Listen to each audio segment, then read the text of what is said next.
Hi, this is Maria from My Way of Life. Welcome back to my channel and welcome to my humble home here in Mexico.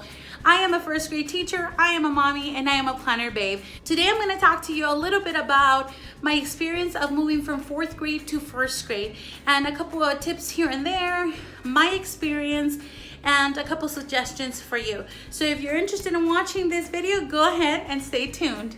Let's get started by saying how excited I am that I'm face to face today. Although I love doing my planner videos, all you see is this, and sometimes I kind of miss this. So let me go ahead. I'm super pumped and I'm excited, and I promise I would upload a little bit of teaching videos because I do miss them. I just was not ready. I was on vacation mode, and do you hear that music? Anyway, I'm still in vacation mode, but I just didn't want to think about any school related things at that point. I just needed that rest, and 2 weeks, to be honest, is more than enough. I am super pumped to think about school and going back to work, even though I think this is my 3rd week off. The first one I was still working in my classroom. If you haven't seen my classroom setup, then go ahead and check it out. I will link it below. But I've been here in Mexico for 2 weeks and I've been loving it. Right now, I'm ready to tell you about my experience. I officially finished my first year in 1st grade and it has been amazing.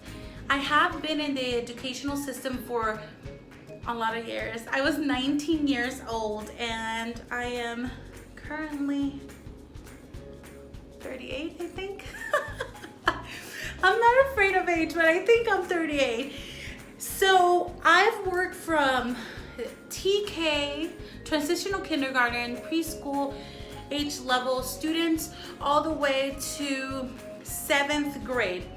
And I have to say, during these years in my life, they've all been amazing, but I have to say I have enjoyed 1st grade the most, kindergarten, and 6th grade. I love my 4th graders, don't get me wrong, but it was just this in between age, whether like I didn't know if they were like tiny little kids or like getting ready to like be those preteens in 6th grade.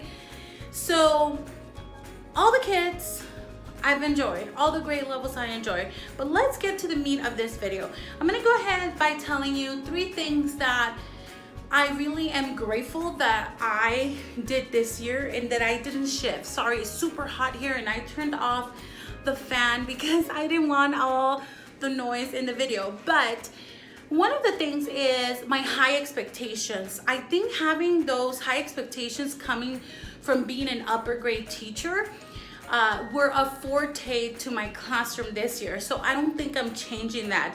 I want to say even like, I remember the first day I wanted them to be writing 2 or 3 sentences. Some of them weren't ready, only like 1 or 2 were, and those were my high achieving students. I was like, oh wait, what? So I had really high expectations. When they left knowing how to write a full-on paragraph, a narrative, and an expository. So I was really proud. And I could compare my class with others and I could see that I did really well. I did really well, so I was really happy. So those high expectations, that's my tip number 1. Don't change them. If you were or are an upper grade teacher and then you're thinking about switching to 1st, or you are transitioning to a lower grade level, I would highly suggest that you do not change those high expectations. I think we come in a little bit more strong because we were used to doing equations, whereas over here we're used to doing number sentences. And I will never say number sentences to my students. I still call them equations. And a lot of the academic vocabulary just stayed, even though in Go Math they actually do call them number sentences instead of equations. I don't know if that's making sense. So high expectations. Number 2, the number 2 thing that I would recommend is, one of the things that I did personally during my summer break last year was prepare routines and expectations.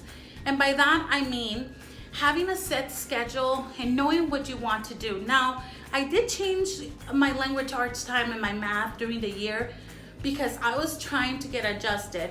Now, let me tell you what that entails. Students, after lunch, in first grade, they don't want to give their 100% any longer. So they are the most, and not students throughout, but in first grade, they don't, what can I tell you? I guess we push through in upper grade, and they know we have to push through it. I mean, and they know because of my behavior and discipline in the classroom that, in the classroom environment itself, that they won't mess around with Mrs. Hernandez. They know they have to get it done. Whereas first grade, they look at me like, no, we're not doing it. So even though like they tried, it's just hard for them to work throughout the whole day and give their 100%. I don't know if that makes sense. Not that we didn't do anything after lunch. So this is what I'm talking about. Routines and expectations. Routines, make sure you have a schedule. It did shift during the year, so let me tell you how that worked. I fast learned that I wouldn't do reading after recess or especially any of my phonemical awareness and phonics lessons. Everything I did in the morning. Even my core math, I kind of like integrated it into the morning part so that I will cover the basic standard for the day. Then after lunch, we would do read alouds, talk about comprehension, and that they can handle really well as doing writing after lunch. That worked just perfect. So that's kind of what I'm talking about. Now, setting those expectations, I mean, like, they should know exactly what's happening and what's expected of them at every time of the day. Someone is knocking at my door. I have to go get it and I don't want to.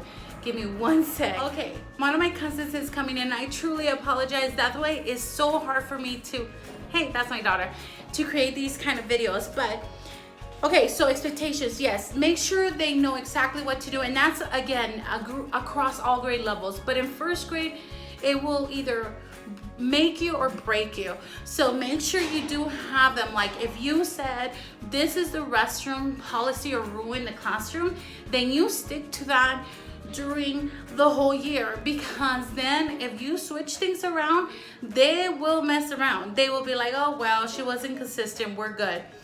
Number 3, everything has a place. I used to tell my students everything has a place. Clutterbug actually taught me that. If you haven't checked out her channel, go ahead and check it out. She does home videos. She's a stay-home mom, and she does organizing videos and cleaning videos and all that awesome stuff.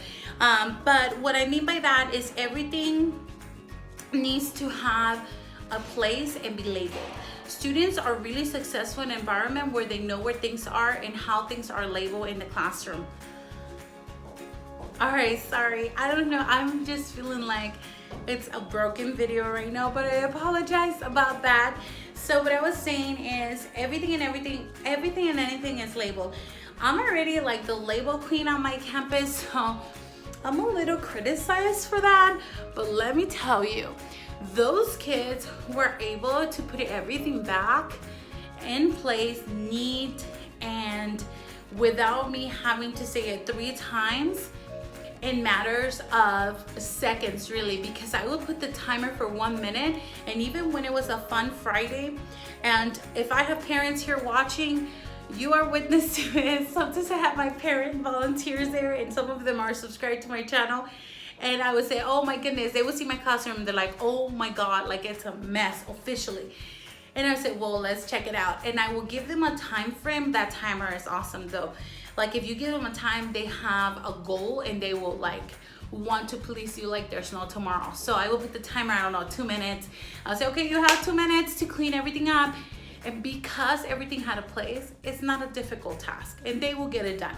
So those are my 3 top things that I don't regret doing from my transitions from upper grade to first grade. So again, to recap, number 1, high expectations. Number 2, routines and procedures. Number 3 will be everything has a home. Label absolutely everything and have a home for everything so that students will be able to function in your classroom environment, and so that it is their classroom as well as yours, and they can take ownership over what they come into every day. They love seeing my classroom. They love being there because it was a safe place and a place where they knew exactly what was going to happen and where things belong.